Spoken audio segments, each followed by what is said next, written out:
they'll look at that in high school, they'll contemplate that in college, and hopefully they'll make the decision to say, hey, I think I can do this. Well, one of the things that you really have to do is make the profession attractive, right? The pay has to be there. In order to have this job, you want to be able to take care of your family.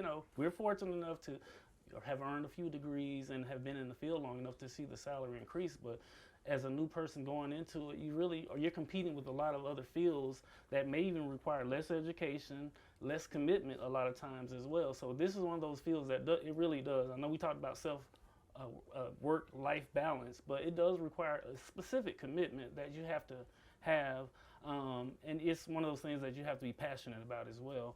But being able to take care of your family is going to be one of the first things that you think about when you go into this profession. So it has to be attractive in many ways for a younger or for a male in particular to even want to even to consider getting into the field. Number one, I think a lot of times they only consider it is from a sports perspective. Yeah, being a coach. They only consider being a coach or physical education or going into that because that's where you see the most male dominant